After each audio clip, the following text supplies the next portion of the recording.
Great issues. Yeah. All right, we'll start this special meeting of the General Government and Finance Committee. We'll call to order at 7 p.m. This meeting has been given public notice in accordance with section 19.83 and 19.84 Wisconsin statutes in such form that will apprise the general public and news media of subject matter that is intended for consideration and action. Roll call. All members are present. We will move on to citizen input.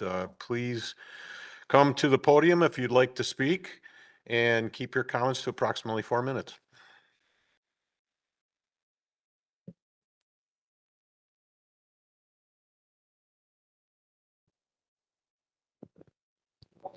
Good evening, Scott Effley, W159 and 1514 Old Farm Road, Germantown.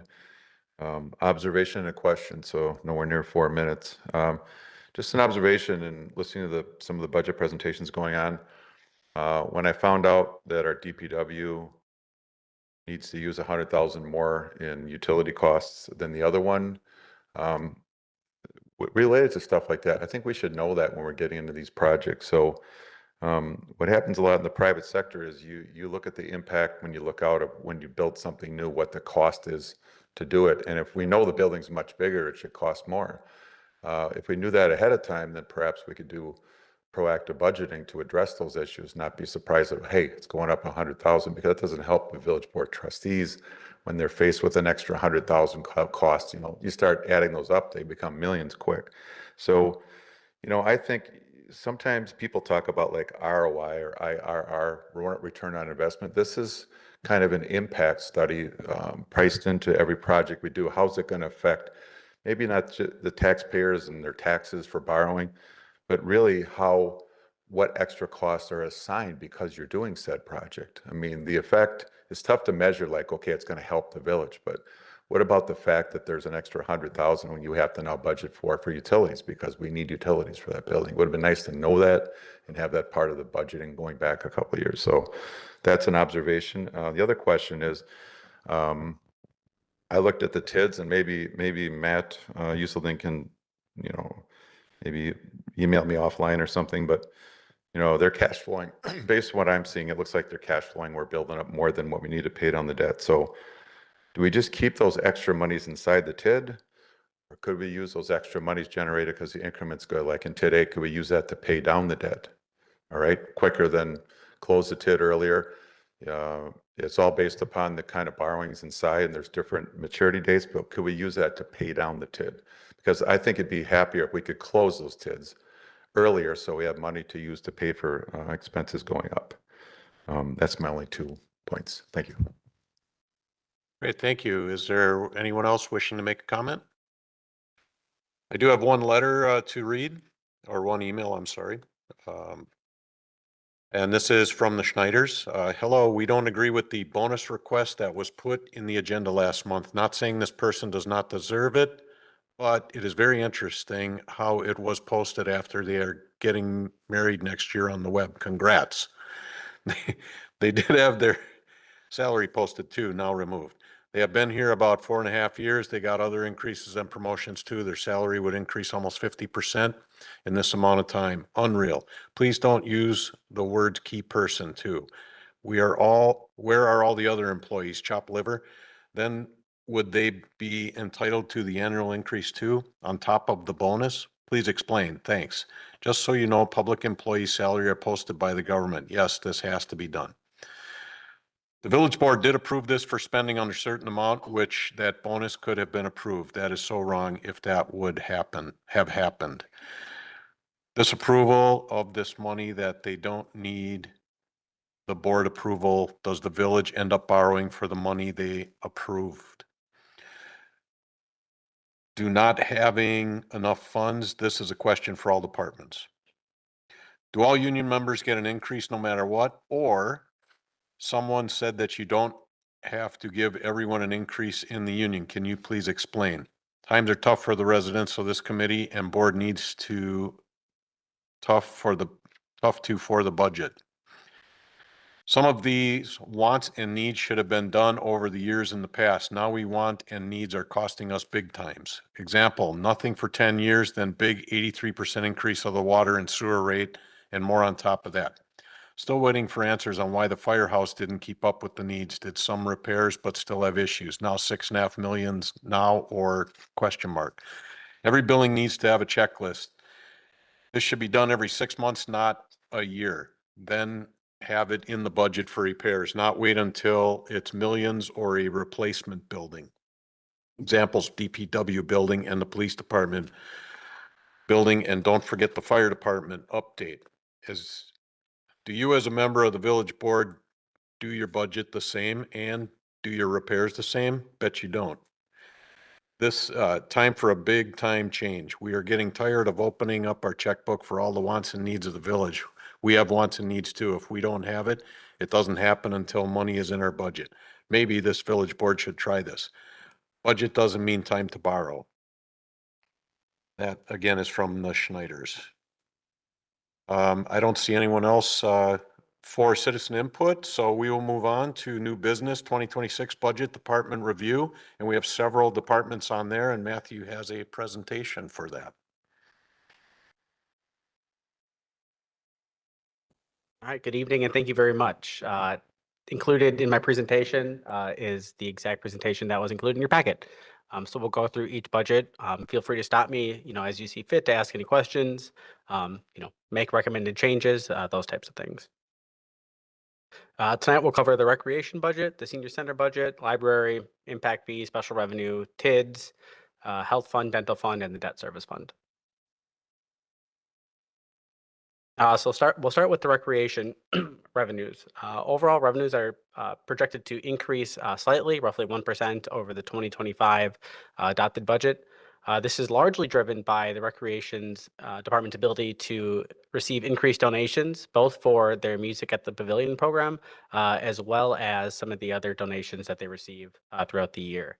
The donation revenues increased roughly $33,000 compared to the 2025 adopted budget. That is, again, in large part due to the success that the Recreation Department has had over the last several years receiving those donations. On the recreation expense side, overall expenses are projected to increase by about 3% over the 2025 adopted budget. This is largely driven by increases in salaries and wages over 2025. In addition, operating expenses are projected to decrease by about 8%. This is largely driven by decreases in the program supplies budget, as well as a reallocation of park maintenance costs to the recreation facility fee fund where they had historically been.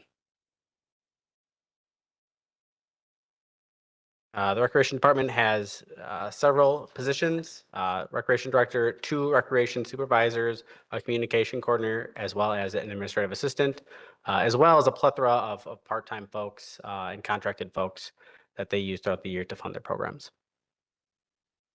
Well, Yeah, go ahead, Jen. what did you say about what was the last thing you said about the recreation department expenses? So historically, part of the contract for the porta potties had been placed in the recreation Oh. facility fee fund to pay for the porta potties up at, I believe, Friedenfeld Park. Over the last few years, those have been charged to the general fund, where they should be charged to the recreation facility fee fund. So we made that correction for 2026. And that's roughly $15,000 that got reallocated from the general fund to the recreation facility fee fund.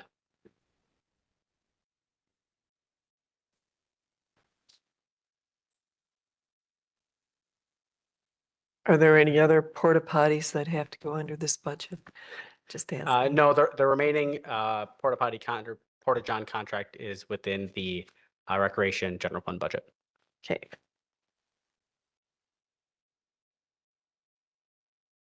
All right, we will continue to take these one at a time. Recreation Department, any other questions, concerns? Yeah.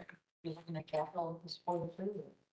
Yes, we can. The one thing I would just want to note on the revenue side is over the last several years, the Recreation Department has done an incredible job in increasing their revenues.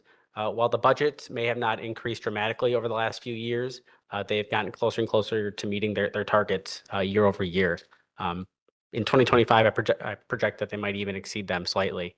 So they've done a very good job over the last several years increasing their revenues, and they deserve some commendation for that. Are there any other departments that are revenue generating? The only department that creates more revenue than expenses would be community development. Okay, those are permits primarily. Correct. Yep. This is Recreation. programming. Correct. Yep. Recreation is very close to being completely offsetting. They receive very minuscule tax levy support for their programs. Right.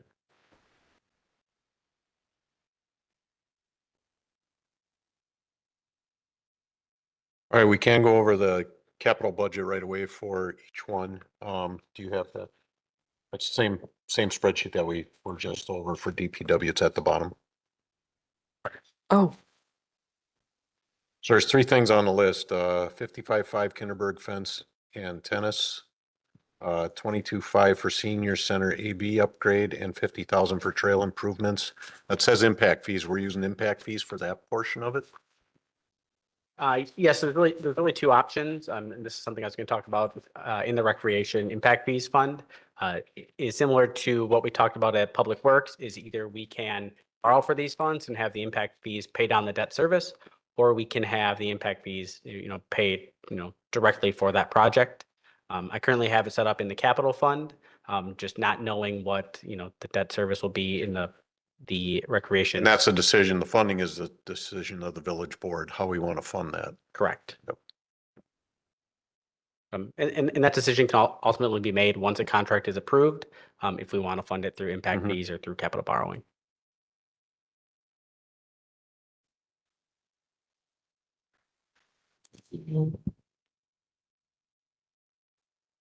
Okay, anything else when it comes to, I'll just make the comment that I think it's a very austere budget, actually, especially on the capital side. It's not a big ask by any means, and it's something that the community truly appreciates, is our parks and things to do.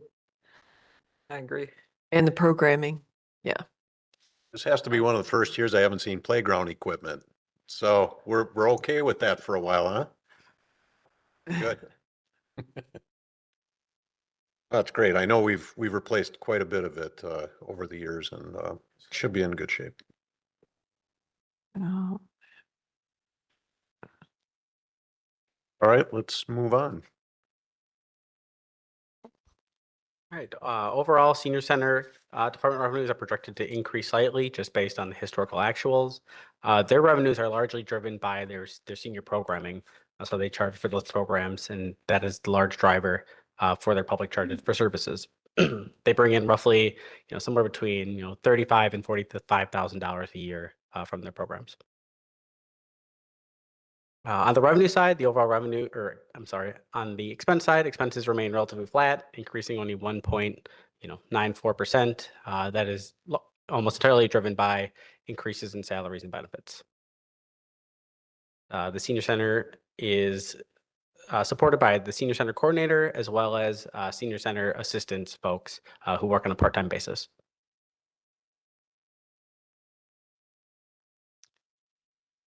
Questions, Jen?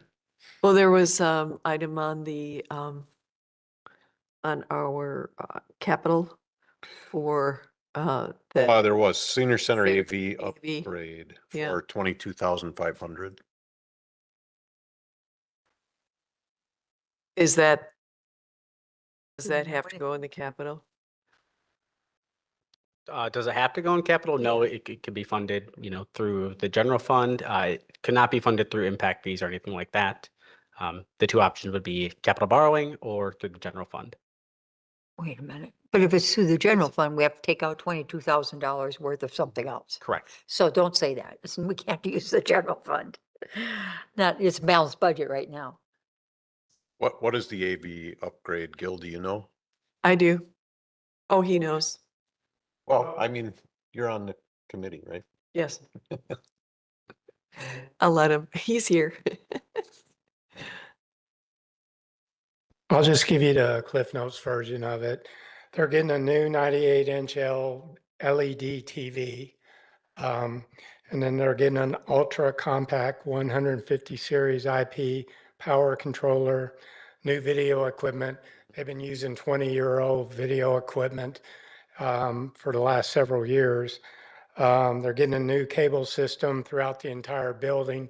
So sound will be piped in the conference room, the banquet room, other areas of the center itself. They're going to get a new Ultra HD Blu-ray player with Dolby sound system and Wi-Fi for streaming video. So now they'll get the latest in movies and so forth. And then they'll get an active sound system with 8 wireless subwoofers. Right now, they don't have a sound system per se. And then they'll get a high definition touch screen controller. So they get the ultra modern video system, TV, sound system, and everything that they badly need. Yeah, right now they have one screen that doesn't work, and they only have one other big screen. Or it's not really a screen, it's the pull down screen and a projector. And they Oh. have the little cart with extension cords all over the place, and these people have walkers and Yeah. canes. It's dangerous, and everybody there is there to do, they have yoga, they have dance, they have, they even do that. I mean, they do a lot of physical activities, so they need something more modern. It will also enable the senior center to rent out other rooms if they wanted to. Right now, they have an old tube TV on a cart Oh, my. that they move in and out to watch a football game or something like that. So this will enable them to actually rent out a room, or multiple rooms at a time. They have an old tube TV. Yes, it's on a cart. Oh my gosh. Right Yeah, there in the this front. equipment had been upgraded probably since the building was built. Right, right, right. Is just curious, is Still that, works. when someone rents the space, is that large TV available to them for use? If that's the room they're in. Yeah. Yes, So that'll be- absolutely. Yeah, That'd be great. yeah. So 22.5, and that's the capital improvement on that one. Yes, sir. Seems like a lot for 22.5, honestly. It does. Well, they're also, I didn't get into, they have to pull out all the old wires in the building, rewire the entire building. So there's a lot of that involved as well, as part of that 22.5. Oh, I thought you meant it the other way around, that But we're yeah. getting a lot. Seems like you're getting a lot. Oh, for yes, yes, 5. yes, I absolutely. think so. I thought that was excellent. But it's the same company that did something over at DPW, I believe. So. Good. Well, very thank you for good. the So explanation. we're going to get into the 21st century at the senior center. Thank you. Teach somebody how to operate that. I think they know. It's true. Great. Any other questions on senior center? All right, we'll move on to the library. All right, looking at the library revenues, we're projecting a modest increase in the revenues for the library. $3,000 increase from the county for the county's portion of the library, as well as about $2,000 increase, for late fees and those types of things, just based on the historical actuals. We feel like $12,000 is a more accurate number of the actual revenues coming in. On the go ahead. What were the miscellaneous revenues in 2025? That is donations from the Friends of the Library. And that was used for the patio primarily? Okay. On the expense side, increases in expenses are largely driven by increases in salaries and benefits compared to the operating expenses. Operating expenses are projected to remain relatively flat. On the salaries and benefits side, the library increased the circulation manager hours per week from 35 hours per week to 40 hours per week, which is why you see an increase there. In addition, there's a slight decrease in library program and supplies to account for some of that. Can you go back to the last slide? Sorry. This one or the one? Oh, the one previous? before. Yep. With the numbers. So, if we're increasing the, salaries and wages, are we maintaining the, regular library hours? Are we back to regular library hours? Okay, Correct. There are no changes to library hours between 25 and 26. that's good. The library is staffed by a variety of folks that you can see on your screen. Overall, it's roughly 11, 12, 13, 16 folks. Or 16 FDEs, I should say.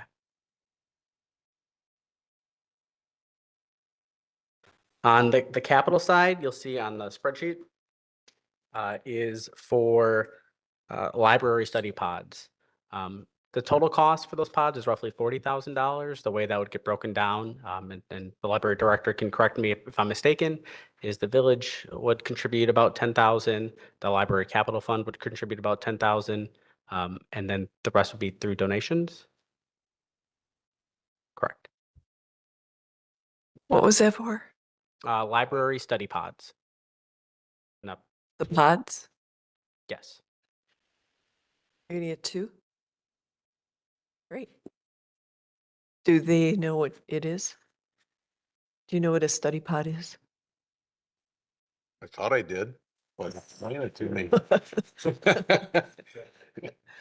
Go ahead. Is there something more to it? It's, So the study pods we're looking at is increasing our available space that we have for patrons. Right now, we have 3 private study rooms, but they are far from soundproof, so there's a lot of noise that happens in that area. There's also a lot of noise in the general library as we've gotten more busier and had more programming and had more people coming in. People that want a quiet space to read, study, work are having a harder and harder time finding those areas in the library. So these pods are module units, and they would be, they're specifically put together to keep the noise in and also noise out. So we would put them in the library, and they would be available for use where people could either have a quiet place. We've also had a big increase of remote people working remotely, and just the nature of how business is done and doctor visits and all of those things, job interviews, things that people do remotely. So sometimes we'll have somebody in one study room that is trying to study quietly, and the next person is doing a conference call, let's say, and you can really hear that noise travel. So this would add quiet spaces that we would be able to utilize in the library. And we would look at having at least 2 rooms for that. I'm still looking at, there's a lot of different companies that do this, but essentially we would get at least 2 rooms for that price. Terry has a question. Is it actually in the room itself, the pod, or is it how does that work? So they're basically like module pods that can move. They're not. it's like a phone booth. Yeah, it's like a phone booth. No, it's gonna be a little It's bit bigger, So you have a yeah. desk, but Okay. it's the idea. Yeah, they have like phone booth size made for like 1 person, but these would be for like 2 to 4 people. So if you think of like a table and like 2 to 4 chairs, and then it's enclosed, so it keeps sound in and also sound out of the Right. pods. Oxygen out. Yeah, and they're wired with airflow and all of those important things that we need as well. So Is there any way to soundproof our existing rooms as well? yeah, there is. It basically, the problem that we have now is that sound is traveling from all over the building into those rooms. So we looked into that. It would cost at least $100,000 right now. One of the reasons is that we have extremely high ceilings. So all the wiring needs to be done very, very high up in the ceiling, and getting the equipment up is very, very expensive. So basically, we would have to soundproof the entire building. That work. So we, ideally, second floor expansion would help with all of the noise, a lot of the noise issues. We looked into soundproofing, which was over $100,000, and then we are looking at study pods as a much cheaper route. They're also movable, which is nice. If we do construction with the building, we can still utilize these and repurpose them. So. Thank you much. That's something I hadn't thought of, is that the usage now with remote. Yeah, That's something I hadn't thought of, but that's sure a need for that. Yeah, we're finding 3 day basically. Oh, Mike.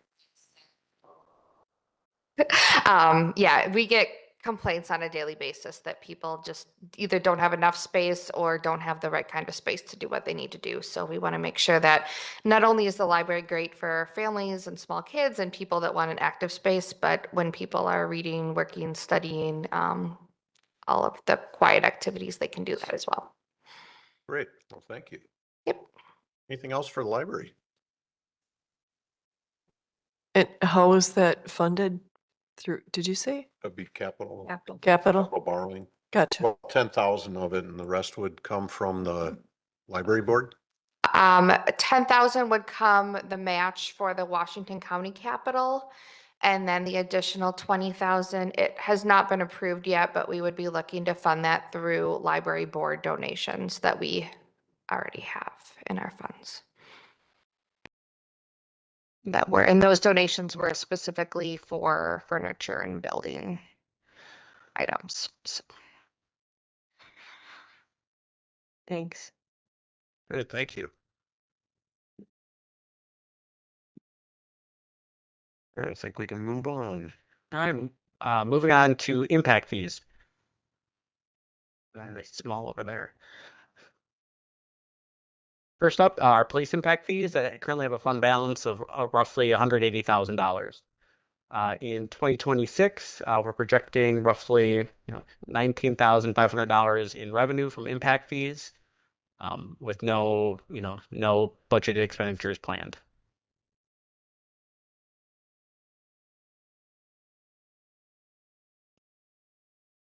And impact fees can be used for building? Yes, they can be used for expansion-related, activities driven by increased development. And was there an increase in the impact fees? For police, I can't recall which impact Police and fees fire, were they put off increased. until a decision was made as far as the building. Oh, okay. We didn't That increase was, it. yeah, okay. Those were the ones that were off. I didn't think there was one change. other one, And one other one. I think. I can't recall which impact fees were increased in 2025. I knew Steve would get a chance to talk.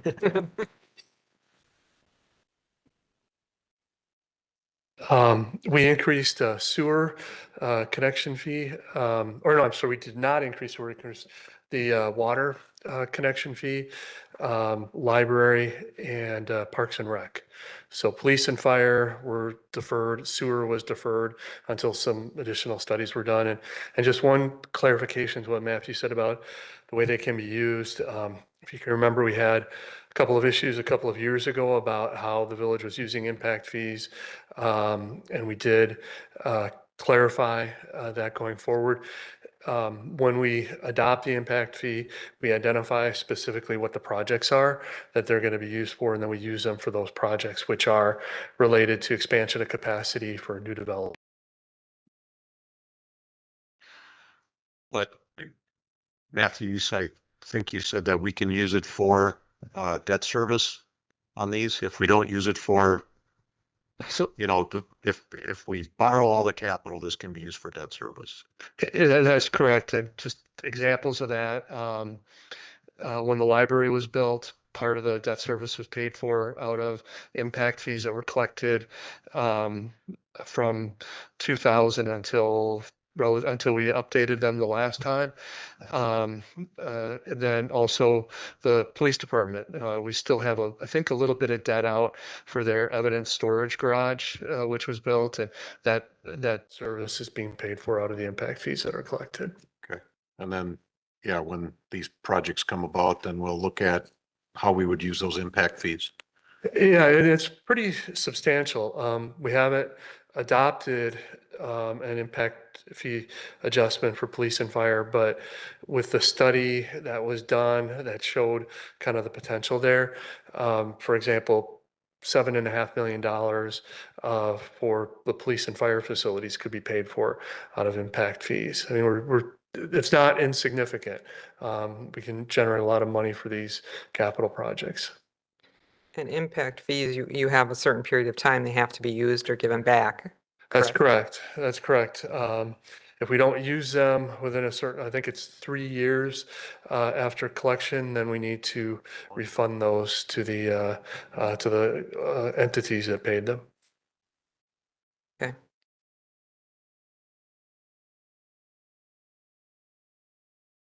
All right, thank you.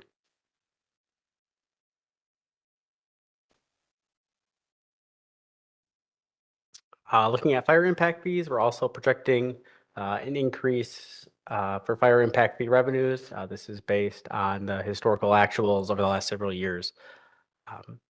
There are no budgeted expenditures for 2026. All right, pretty straightforward. Mhm. A very similar story for the library, projecting an increase in the library impact fees with no budgeted expenditures.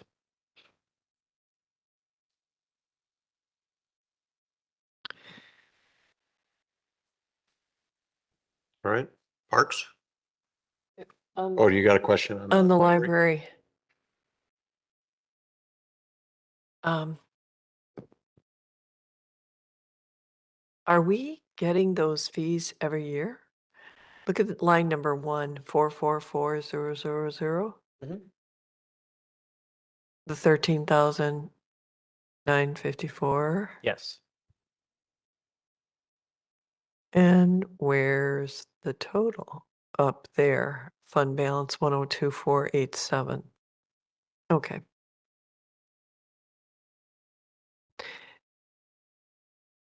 But it's ongoing. So there were other years ahead of this.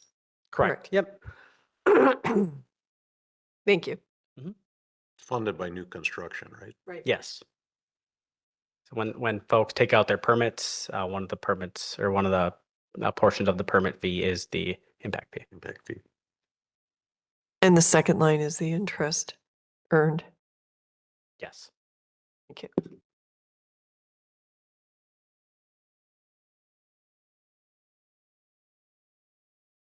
Similar story for the parks impact fees. We have an increase in budgeted revenues, but no budgeted expenditures. Could the parks use this on play equipment? Not for play equipment. In fact, one of the recommendations I would ask, if in the capital fund we had $50,000 budgeted for trail improvements. This doesn't have to be made now, but if we were to not borrow for that and use impact fees, it would come out of this fund. For that. But I don't believe playground equipment was identified for recreation. Would the Kinderberg fence and tennis courts fall under a use for this? No, I don't believe those were identified either for impact fees. Okay. Is that something Or- we consider making a motion on now? To do that? That we use that? Make a recommendation, yeah, for the trail improvement. It's $50,000 for earmark for trail improvement on the capital borrowing. The,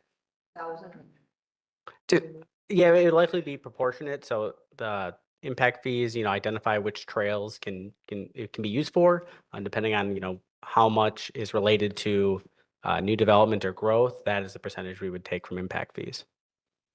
Just to get on record, so we don't forget this in Mhm. our next budget meeting, I'll go ahead and make a motion to, for our borrowing for the trails, that's following the 10-year note by using whatever amount we can from the parks impact fees. I'll second. We have a motion to use impact fees for the trail costs and reduce the capital borrowing. Any questions, any comments? Not, all in favor, say aye. Aye. Opposed? Motion carries unanimous. Making a note here real quick. All right, thank you. Moving on to, if there's no more questions on impact fees, I'll move on to special revenue funds. So one of our special revenue funds is a property maintenance fund. This fund isn't used all that often, but it is typically used when there is a nuisance property and DPW has to either go out and cut the grass or send out a contractor to cut the grass. The intent of this fund is to track the expenses and then ultimately the revenues against that project. Right. So if there's a nuisance property where we get a bill for $1,000, we'll generate a bill to that property for $1,000 to cover the village's costs. And if it isn't paid, it goes on the assessment at the. If it end of isn't the year. paid by the end of the year, it'll go on to their property tax bill, correct?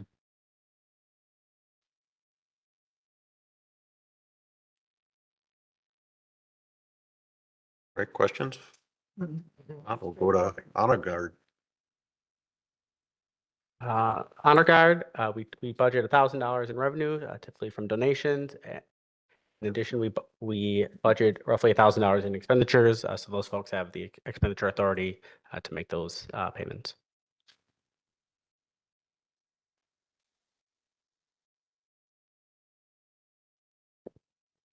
Okay. Recreation facility. So this is where, like I had mentioned earlier, we had reallocated some expenses from the general fund to the recreation facility. Historically, we had budgeted roughly $20,000 in expenditures for the recreation facility. As such, we didn't change the expenditures at all, knowing that we already had budgeted those expenditures in the recreation facility fee fund.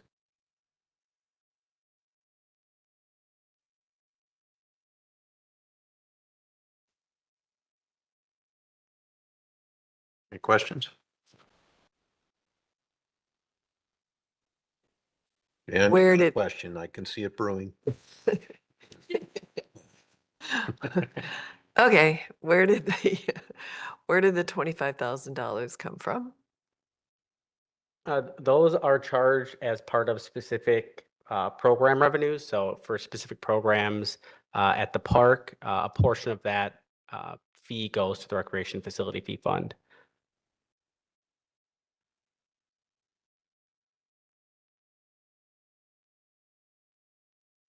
So nothing's really changed too much. No. Okay. Thank you. All right. Historic preservation. This is one that Trustee Rick Miller can probably speak to better than I can. For comparing 2025 to 2026, I have no budgeted expenditures and revenues. However, if the historic preservation group does meet, they do get paid for their time Right. there. I was just going to mention that they do get a stipend for the meeting. And we purchased enough frames and everything to build out the whole wall. So I don't think we're going to have any expenses except for maybe a photo once or twice a year. Cool. Canine fund. So the canine fund is typically used for canine related expenses at the police department. We have budgeted $500 in donations and roughly $1,000 in expenditures. And Trustee Megtetz can probably speak to the canine fund better than I can. Yeah, it's probably just a placeholder because everything goes through the Germantown Canine Fundraising Organization. So they pay, we pay all the expenses, the dogs, upfitting the vehicles, training, vet. A lot of stuff's donated by different community organizations. The food is donated by the vault. Jennifer's does grooming. The animal hospital takes care of a lot of the care, and there's a discount on things. So I think it's just more of a placeholder for if somebody makes a check to the police department instead of to the canine Correct. fundraising. Yeah, and typically, any canine expenditures, we check that there's enough fund balance in there to cover those costs. And there always is.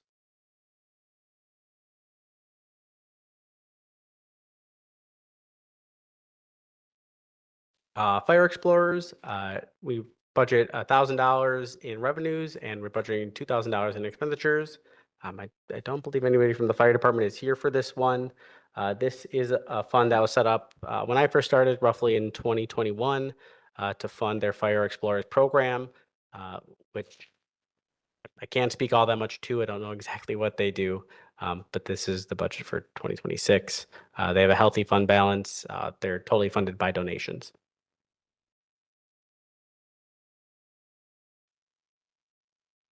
So it's just a tracking fund.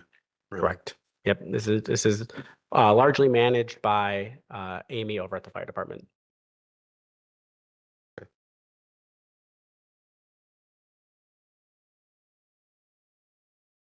Senior van. The senior van brings in roughly $2,000 a year from senior van fares for the fares that they charge for driving those folks around. There are no budgeted expenditures in 2026.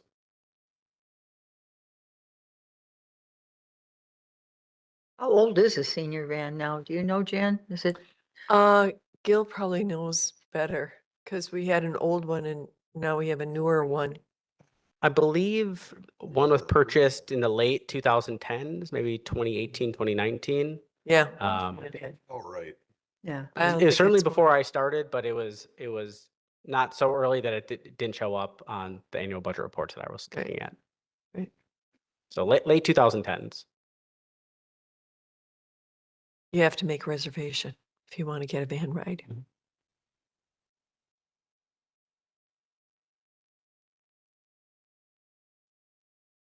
Moving on to library capital. So this was a fund that was created, I believe, in 2024. These funds had historically been held in the capital fund, but the GGF and village board ultimately created a separate fund to track these funds. Starting in 2024, 2025, the county began contributing again to this program. So you see that we're estimating roughly $23,000 that we will receive from the county for in 2026. The fund balance for that fund is roughly $940,000 currently. Where are you showing that? It is not apparent on the slide. No, it's not. Shouldn't you put the total up on the top? I certainly can do that as part of either the committee of the whole meeting or the public hearing. Yeah, that would be great.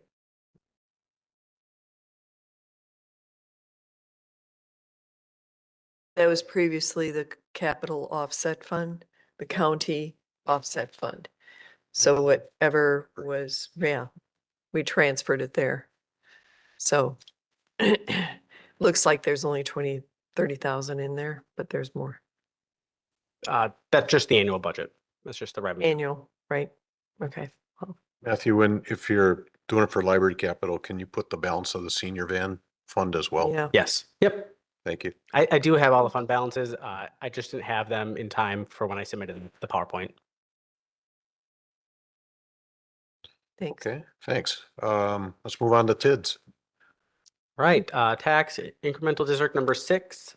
Not much happening in TID number 6. Most of those projects are complete. The largest expense is for the debt service payments.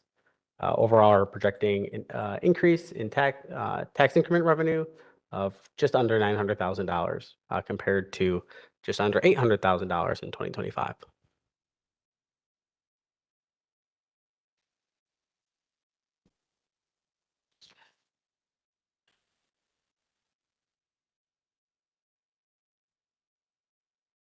Okay, questions? That's So you're saying, it's just under 900,000? That's what you're saying Yes. in funding, yeah. in funding, In taxes collected, correct. taxes collected. So what portion of that Would it be under expenses? Would you see, debt service? Do we have a debt service line? Yes, it should be on the bottom of your spreadsheet. Hold on, put it on me as well. Proceeds, invest.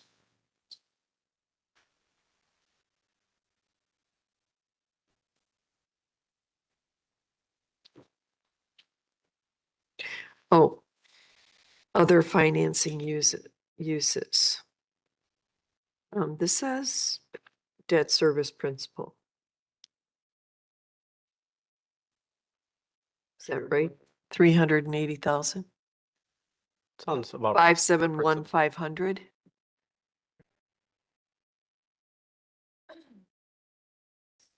just pulling up that spreadsheet 1 second.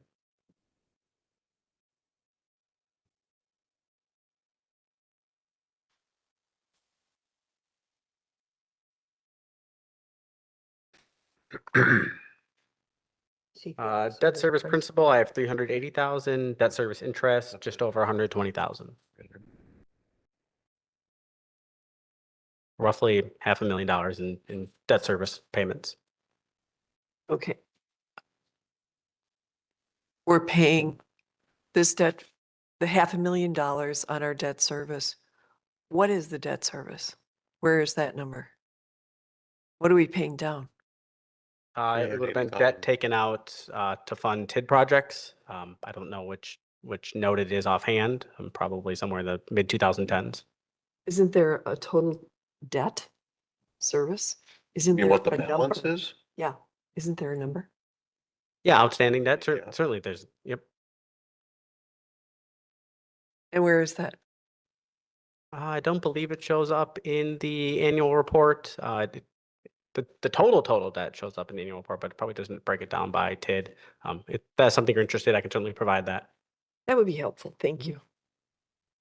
$500,000 seems like a lot, but Our annual debt service on the levy is 4.8 million. So I wouldn't say 500,000 is a lot by any means. okay. So, but breaking that down, 380,000 is principal reduction and 120,000 in interest. Okay. Correct.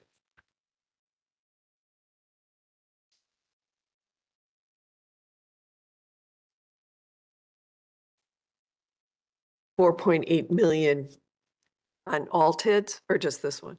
Are you saying? No, I was making a comparison to what the debt service is for the debt service levy. That's 4.8 million. For TID 6, the debt service is only 500,000.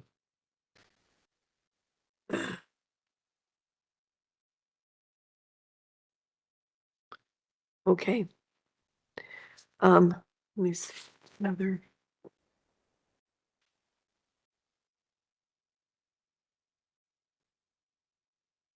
All right, number 7.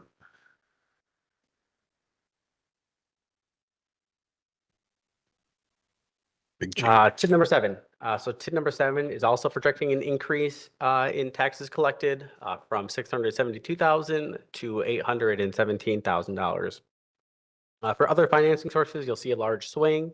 When we were putting together the TID 7 budget for 2025, we had planned a road project. I believe it was related to Richfield, but I don't want to speak out of turn, so I don't recall the exact project. That project was not ready by 2025. It's not going to be ready in 2026. So that is why you see there's no budgeted debt capital borrowing for TID 7 in 2026. So that 2.5 was not under the actual 2025. Correct. Okay.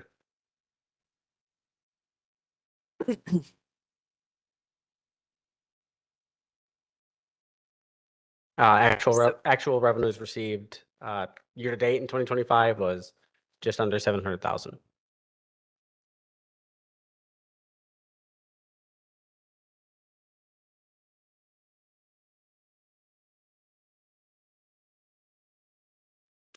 Is that on your fixed charges line? Is that what The fixed charges line consists of debt service, principal, and interest payments for 2026. and that is up.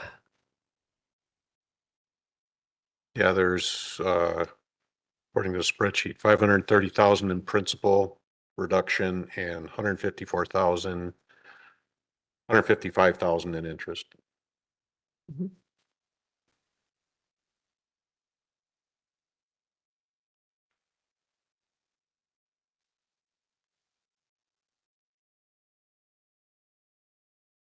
Okay, anything else?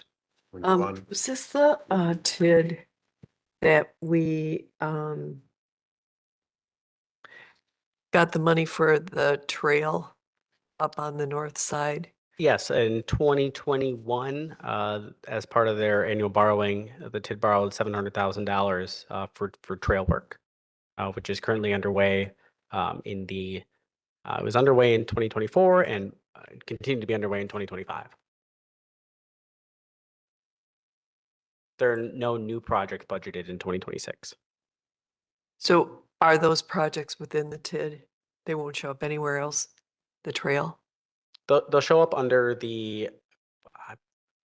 they'll show up under the 2022 adopted budget, but the annual expenditures have been growing each year. Under the actuals, you'll see expenses related to those projects.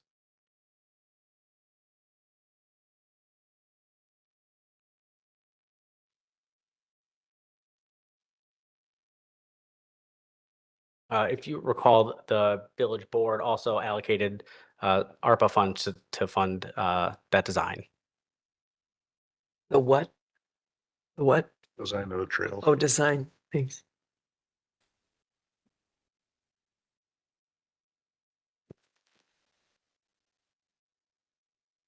Do you remember how much that was, that ARPA?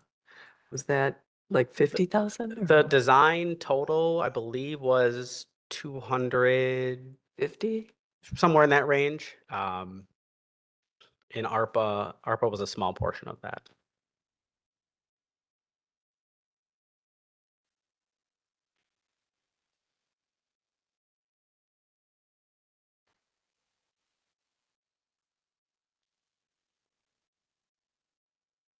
All right, let's move on to 8.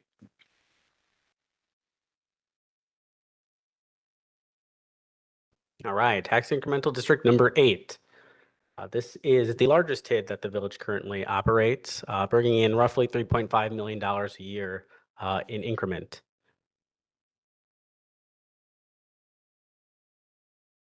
Looking at 2025 compared to 2026, there were 2 road projects that were budgeted in 2025 that we weren't quite prepared for. In 2026, we believe there'll be one road project, which I mentioned in the top right, Goldendale to I-41, which may be ready by the end of 2026 to begin work on. If not, this will appear in the 2027 tax increment budget. However, we did want to note it in 2026 in the event that things move along faster than the staff anticipates, that they have the budget authority to move ahead. When we were originally planning the budgets for these projects, we had intended to issue capital debt to fund them, but based on the increment that the tax district brings in, we believe we'll be able to cash flow those projects.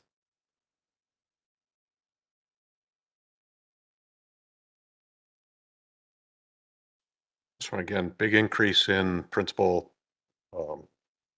payment by $200,000 up to $865,000.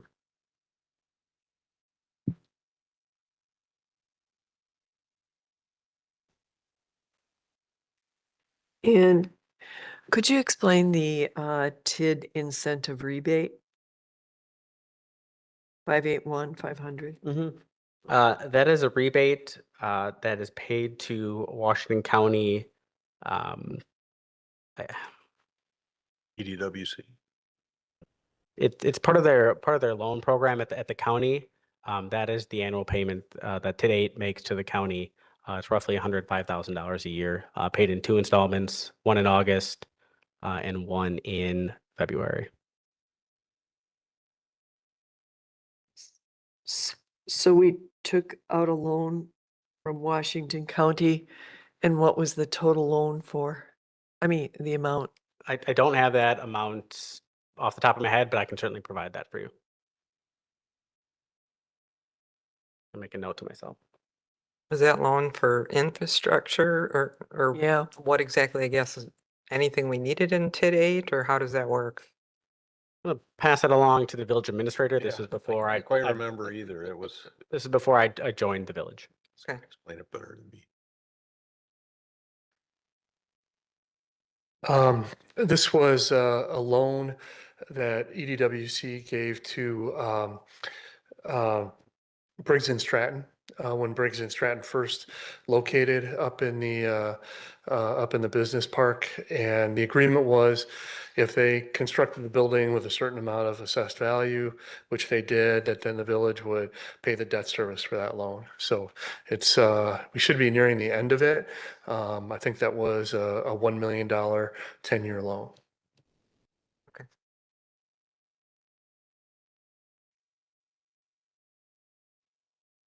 So it was paid by the TID and not at, okay, which is basically the village. Nope. No. TIDs are funded through tax Taxes. revenue. Okay.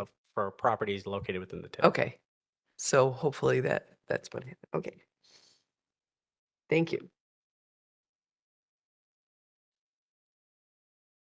All right, and final TID is TID 9, which is Public Works area. Yep. So TID number 9, we're starting to see some growth in the increment. If you look at 2025 compared to 2026, we see a rather large increase in the increment, roughly 50%, for a total of just under $530,000. That is to cover the projected expenditures of $447,000 within the TID, largely driven by principal and interest payments.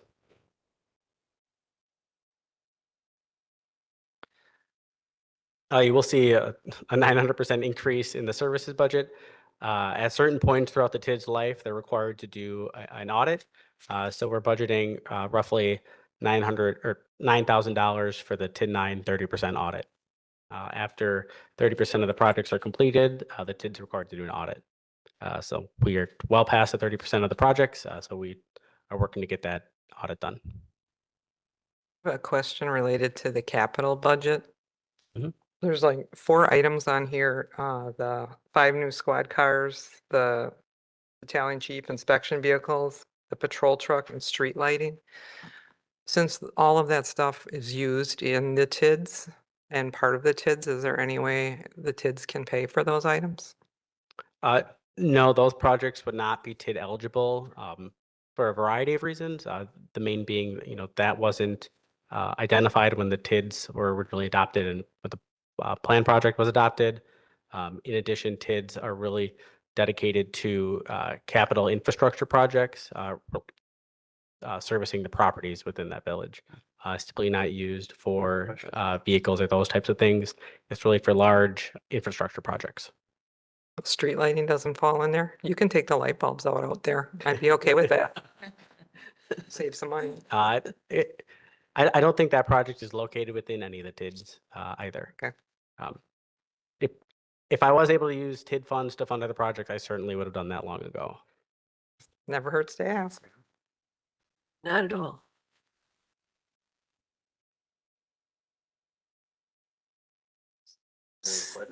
Well, is there anything going on in this TID? No, I believe the only thing, I think Don Just Bay is wrapping up, but there might still be a pay up out for that one. Other than that, I don't believe there are any planned projects in the near future. We still need to fill, a warehouse up there. Not DPW, the other warehouse, Keller. Well, that won't impact the taxes. No, but I mean, we're looking for business.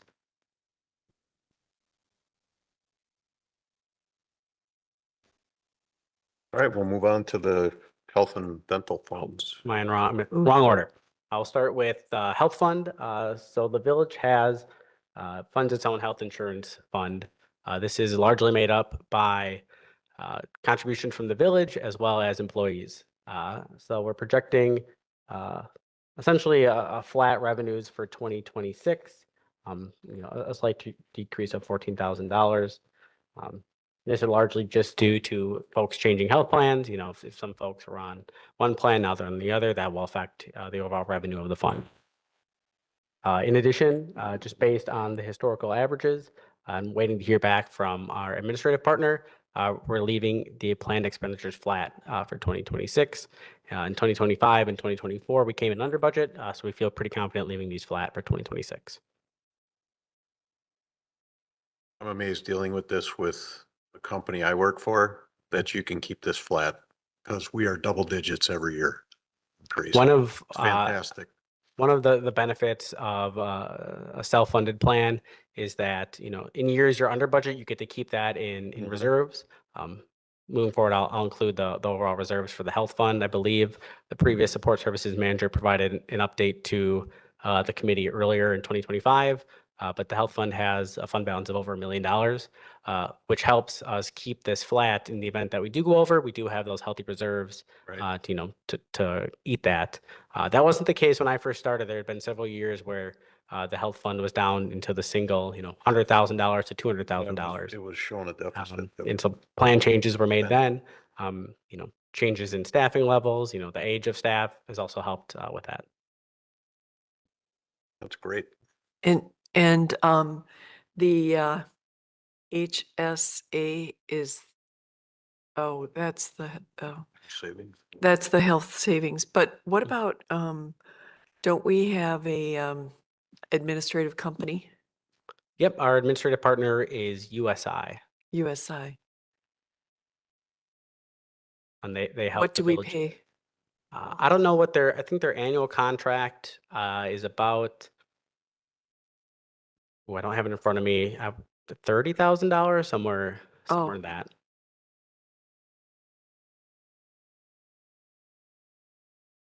So, and they've done a You good don't job. put it in this,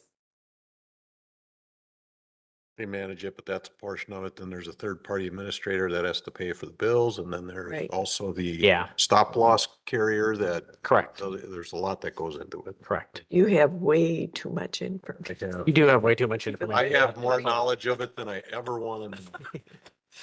So, yeah. And Sorry. those contracts are managed by the support services manager, and she does a very good job, you know, overseeing that. For carriers to improve the service, to change the service. So she does a good job there. And the health fund is in a very healthy spot, certainly compared to what it was the last few years. It's healthy. Similar to the health fund is the village also has a dental fund that covers the expenditures for health insurance. This is provided by the village. The village pays the annual premiums on behalf of employees. Not much changed year over year in the dental fund. It also has a healthy reserve to cover changes in claims. They've remained pretty consistent for the last 5 to 10 years, between $85,000 and $105,000 a year.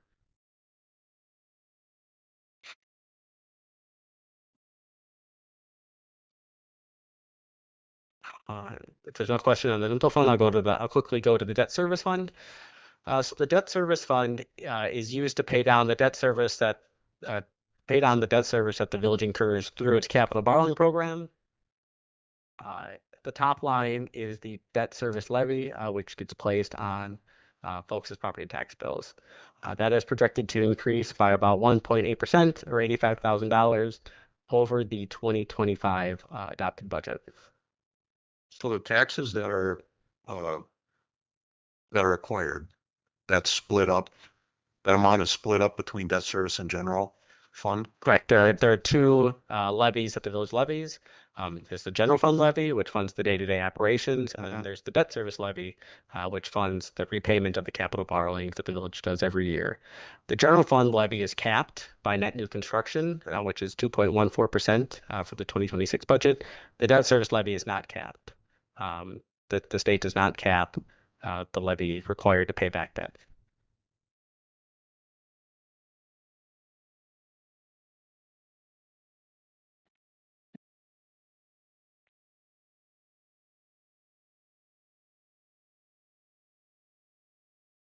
What is proceeds of long-term debt?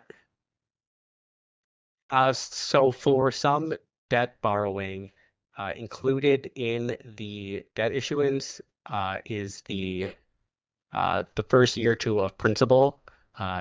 This typically is for TIDs or for some larger projects where we borrow for the principal, in some cases the utilities. So as we increase rates, we have a little bit of a gap to pay back, that principal. So that's what you see in 2025. In 2026, you will see that public charge for services, that is the rent revenue for the Ascension building. So if you recall, earlier this year, we took out debt to purchase that building. The rent that the village receives will pay down that debt. So there's no impact to the property tax levy.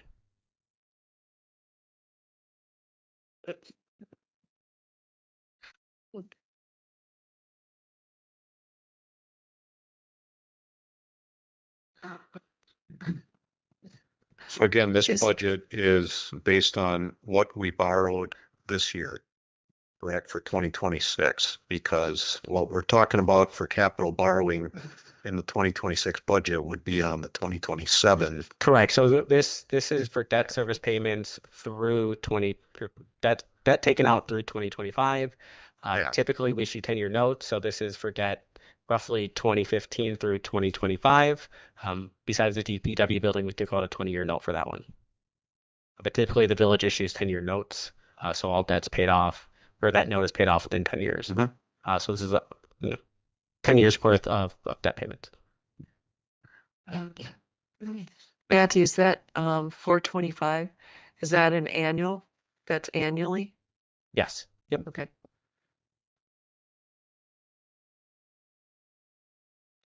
Do we, as far as maintenance on that building, where are we going to track that? My understanding is that it's a triple lease or triple net. net lease, so they're responsible for all maintenance. Very common. What would be under fixed charges? Under Under debt, principal, and interest payments. principal.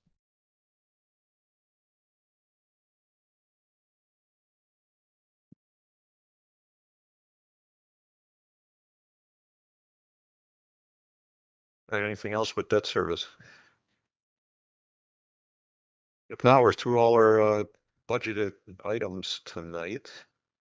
Our next meeting, believe it or not, is scheduled for Monday, October 20th. It's a late one.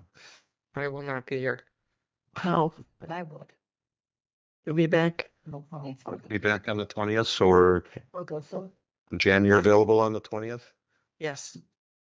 All right, so we'll still have a quorum for that meeting on the 20th. So that'll be our next GGF meeting. There will be some committee of the whole meetings prior to that and some village board meetings as well.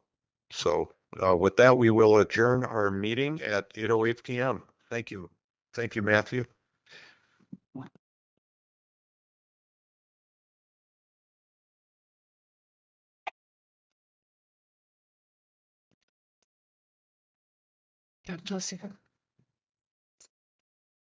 What? I had never thought. Yeah. It's never correct.